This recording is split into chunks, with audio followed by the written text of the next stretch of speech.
next one on the list is a Samsung TU8500. It's the 50-inch model. I've already done the TU8000, so I'll just quickly look at my phone and tell you what the differences are.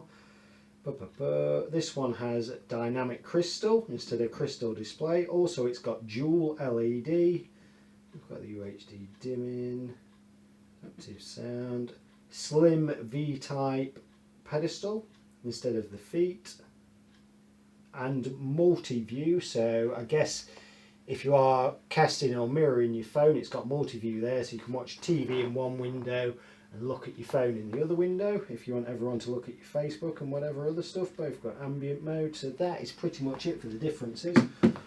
Also got my tape measure because we've got a nice wide pedestal there, so I will get the dimensions. I will timestamp it in the description as well, so you know where those are. If that's all you're interested in, you can skip to where the dimensions are for that pedestal base there. Open up the box. I suppose I should get a photo of it as well.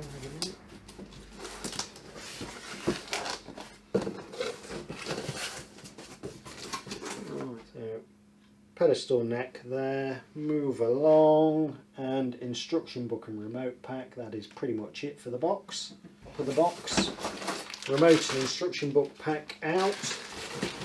Did say that on the spec sheet somewhere. That is the pedestal neck that attaches to the large sort of Y-shaped or V-shaped stand as they term it. Quick setup guide, which we'll have a look at closer in a moment. Polystyrene out.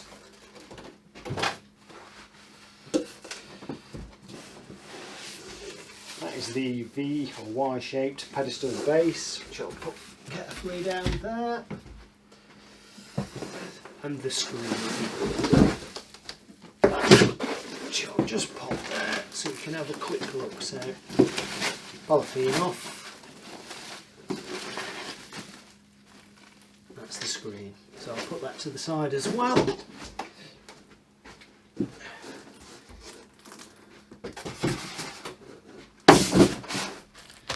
Alright, remote control and instruction book pack next. Standard remote there, close up of that in a moment. I'll unpack it as well in this pack here. UK figure 8 mains lead, right angled input there on the figure 8 part into the television. UK plug that end, nice and low profile plug as well, it's good to mention. AAA batteries for the standard remote, AA batteries for the smart remote, which I will get out now. Again, I'll get a close-up of these two in a moment. CI card slot reader, if anybody uses it still in their country. We don't really in the UK. Standard instruction book there, or user manual. So I suppose we should start off at number 1 here. So take the bits out of the box. 2 of you pull it out carefully without squeezing the screen. Lay it on a large flat table. Oh, you can tear the back of the box open to get it out as well. Should have looked at that. I suppose 1 and 2 and 2. So I suppose less pressure, you can get access to it easier. Lay it flat. Assemble the pedestal stand and put it onto the TV somewhere on the next page of this. Oh, there we go. So TV laid flat to... Oh, they're quickly assembling the pedestal, but TV laid flat and connecting the pedestal stand to the back of that there. Very interesting. Okay, so that is the standard remote first that we get in the UK. If I hold it in focus, so we can see the power or on off button at the top there. Source button for your inputs. Channels, teletext, which I think is pretty much dying off now. Volume up and down, channels up and down, mute, channel list, quick access for Netflix, Prime and Rakuten, guide, cursor arrows and enter, return or exit, settings button, so straight to the settings there instead of going through the home button and to the settings, rewind, play, pause, so you can use that on your apps and so on, or on USB sticks, fast forward as well and stop. Didn't look back at that as well, clicks off, AAA batteries in there. Back on. Okay, so that is the smart remote. So on and off, voice command button, ambient mode, which can be quite nice if you've got time and you spend a bit of time setting up your own collages and so on, or looking at whatever screensavers are there. But anyway, multi sort of input button there, channel numbers, etc. Cursors left, right, up, down and enter. Back button, home, play, pause, rocks, up and down, in for mute, up and down the channels, in for guide, quickfire, Rakuten, Prime and Netflix. Turn it around, pop the back off, and you can just see in there AA batteries. Cool. Great. Pedestal base. So let's open it up.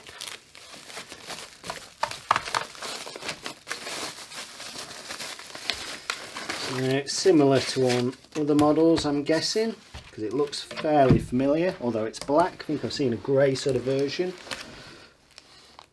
So M4 screws there, 14mm long, I know because it tells me. May as well open those up. M4 machine screws, I might add, so I can already see it's threaded here.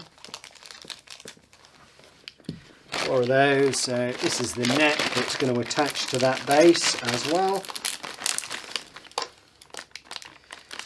Ample sellotape on it.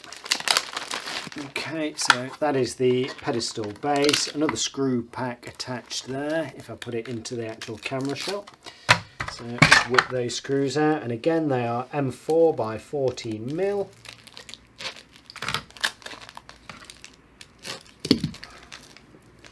Pop those out, so 8 M4 14mm screws in total. Pedestal neck there. So that's the cable cover which comes off like so. Plonks on, so a sort of tang there locates into that slot. Turn it round for this bit so we can actually see it. So it locates into that slot down, so you can see we've got through holes here, threaded holes there for the screws to tighten into. So just quickly drop those screws into the holes.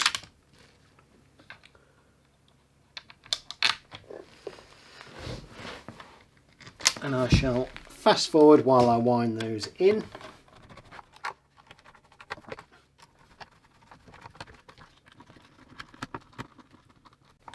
Okay, so that is the pedestal stand assembled, nice and solid. Cable tidy just goes on the back like so, so cables can be fed into there and out of there down the back of the TV cabinet, whatever you've got, just to keep them nice and tidy.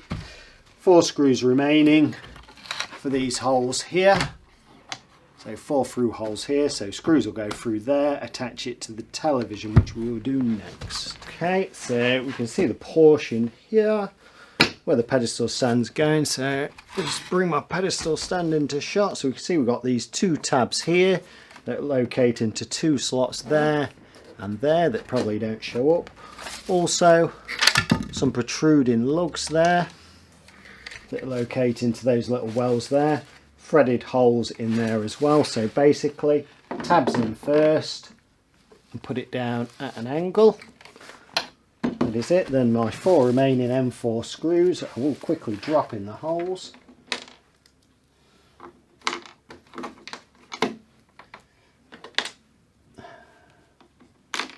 I'll just fast forward while I wind those in quickly.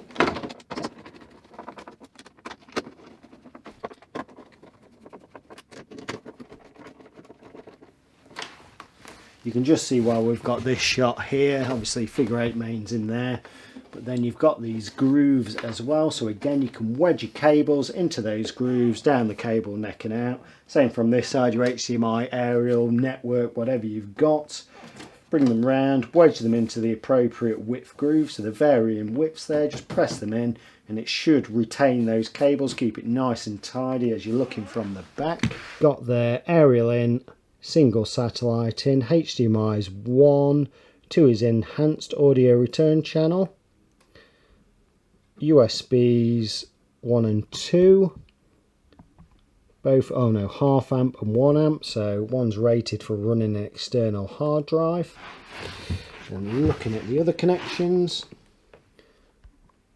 so third HDMI, so only 3 HDMIs in total. on the back there. Digital audio, optical out. Interestingly, again, does have legacy connection, so yellow video, well, yellow composite video, red and white audio, wide network as well. I'll just come back so we can see there 200mm square VESA mount there. I'm guessing about 40-50mm bolts into those holes, M8 bolts. Figure 8 mains input there, so that right angled mains goes in. And I'll just move back so we can see it from afar. So that is it zoomed out. Next thing I'll do, I'll stand it up and we'll get those dimensions. I have connected mains aerial wide internet. I'll now take the screen protectors off each side. I don't know if I mentioned, but it is a tiny bezel almost flush to the screen there. That's maybe 2 or 3mm thick, so it does look nice, tidy and minimalistic as well. You have to turn it on underneath so I don't turn all the TVs on that are around me.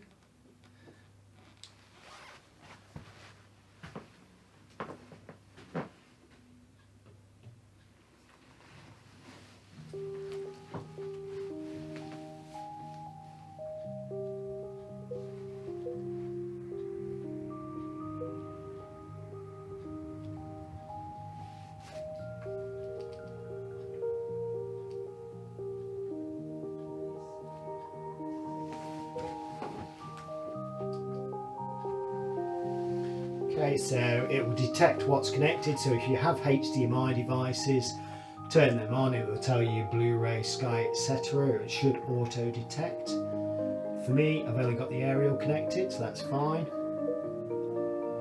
Terrestrial and digital for myself, because it's a terrestrial digital aerial.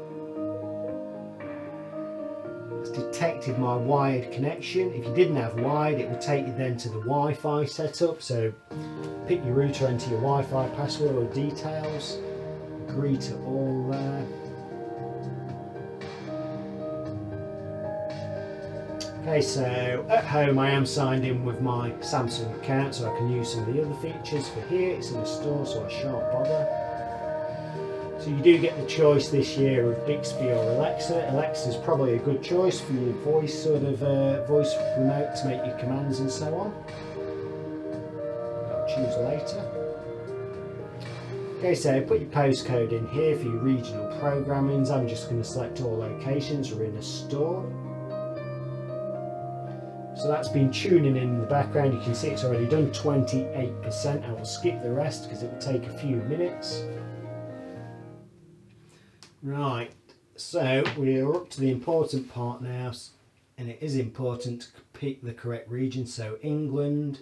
Secondary region is the most important. Depending if you're on aerial, it's got to be the one that your aerial is facing. That's your strongest signal. So mine is Yorkshire. Leeds is your additional region. So I'll close there. Okay, so I can say next, telling me what I've got there.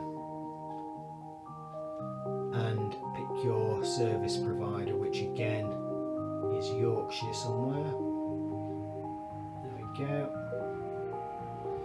Okay, so scan channels 224, there aren't that many, some are duplicates, and wired network connection. Amazon Prime, if I want to add it, I'll skip for now.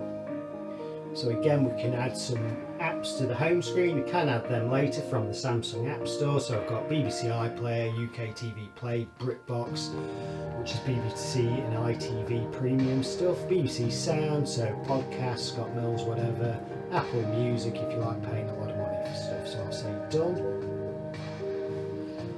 Yes, we're ready. So tap to view smart things on your Samsung phone. You can set it up so you can tap your phone and you can do things on smart things like cache your screen or do your ambient mode, all those sorts of things from your Samsung smartphone if you have one. I'm guessing it's using NFC there. Okay, test the buttons on the remote. Good evening. Over 500,000 young people face a fresh round of anxiety. Okay, so this is Freeview HD here. Just a standard Freeview HD broadcast that's built into the TV, running off an aerial. So nice sharp picture there at 1080. I've just turned the sound up and shut up. A-level and GCSE grades, citing unfairness in relation to what are now significantly higher outcomes. The company said it would now work to bring BTEC grades into line with A-levels and GCSEs. It means that around 250,000 young people who got their A-level equivalent BTEC results last week have had their grades scrapped, and hundreds of thousands more pupils who are expecting results tomorrow along with GCSEs now won't get them.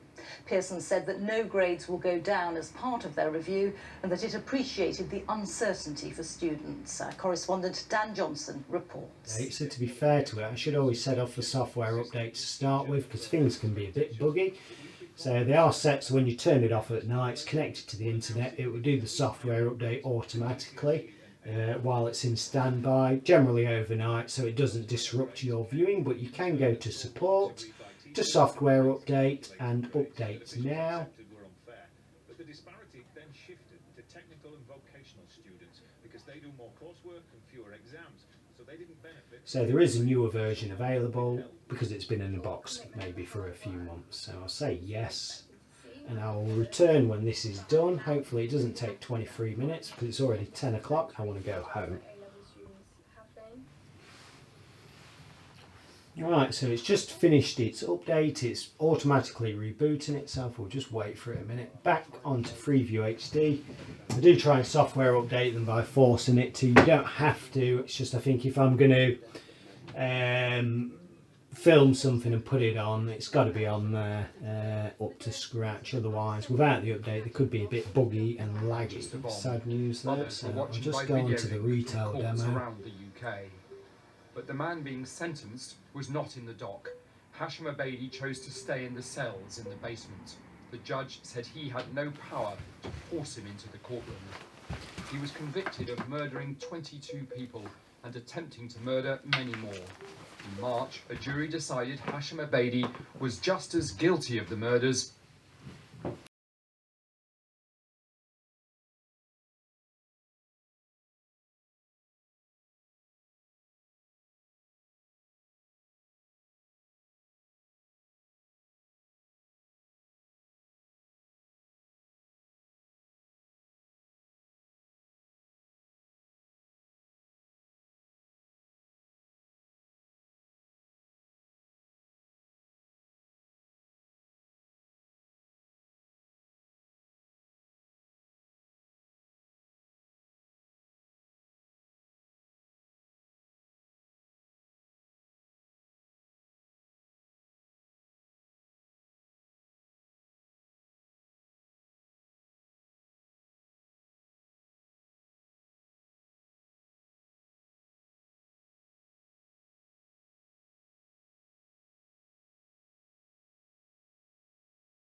Cool.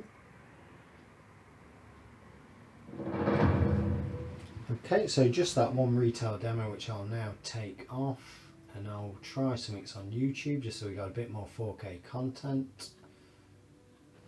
Go into my pin. Doing it closely so I don't turn on all the other TVs around me. Home mode. There we go. Exit. So to the smart menu. May as well have a quick look there as well. So Samsung TV Plus, some premium stuff from Samsung you can get, so that's streamed over the internet. Live TV, which is in the background as we speak. Netflix, Prime, ITV Hub and Apple. Rakuten, YouTube, Samsung Health, you can do Pilates and fat melting things, whatever they are, all sorts of stuff like that in front of the TV. Internet browser. Again, TV's got, oh, there we go, finish the software update. It's got the, you can connect a Bluetooth keyboard and mouse to it and browse some basic internet services, smart things, so all sorts of stuff there, controlling other devices in your home or linking your phone and so on. Samsung Smart Things app you can download on other phones apart from Samsung phones, Channel 4 on demand or all 4, whatever they call it now. My 5, go all the way to the left. You've got your ambient mode there, so you can have your screensavers, weather menus, whatever in the background. App Store there, so you can go there to the Samsung App Store and download more apps. I'm just going to go onto YouTube.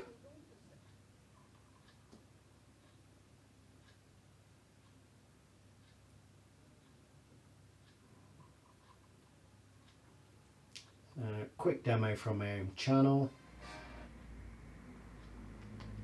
So that's 4K, so it's an 8K demo, but we will see it in 4K. That's what the TV limit is. The Italian champions, Juventus. Spurs include the likes of Dele Alli, Heung-min Son, and Toby Alderweireld in their starting 11. Juventus versus Tottenham Hotspur, a fixture many in his kind of area. Heung-min Son for Spurs. Can't sneak it in terms of form from that moment on. It's a Mandzukic great ball, and he directed it to the correct corner. And those two work it again. 4 on 3 here for Spurs. Son, well laid off, and Buffon makes a fine save. He's guarded in by Eric Lamela. Troy Parrott denied on the first attempt, but Lamela was there to beat Buffon. Spurs have been the better team, and on the half hour, they lead Juventus. The foul to me on the edge of the penalty area. We play on. I believe it was. And Pjanic, Higuain. Oh, well worked, Gonzalo Higuain builds it, and he is a true finisher, and he's done it against Tottenham Hotspur before in the Juventus shirt. The man back from Chelsea has made it Juventus 1. De Cilio up against Walker Peters. A good cutback, and it's deflected into the net, and Ronaldo has his goal, and Juventus have turned this around. They now lead by 2 goals to 1, and there is the iconic celebration of Cristiano Ronaldo. She's out to win the ball in the Juve half, and what a pass for Lucas Moura! He's assisted the equaliser. Okay, so enough Ronaldo for now. Just try something else. Cheesy one, sorry.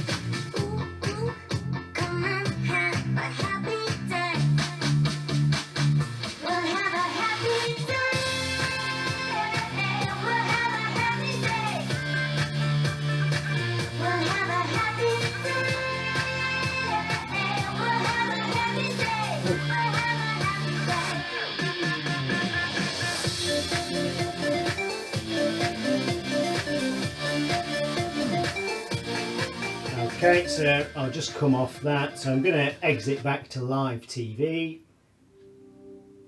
I'm scared. Scared of me getting it. At some point I will do a 2020 Smart Hub. I meant to do it last year, and I'll go through ambient mode, all that sort of stuff in a bit more detail so we can see what's there. I'll sign into an account and do one, but basically you can make your own collages with your own pictures and so on. Create your own ambience, it says there, or you can do your wallpaper in the background and mirror it to your TV, so the TV kind of blends into the surrounding wallpaper. Problem I've got at home is I don't have wallpaper to do it, so it's a bit tricky. I'm going to exit because it wants to download content. Exit again, so I shall call that it for now. Now, with no clear guidance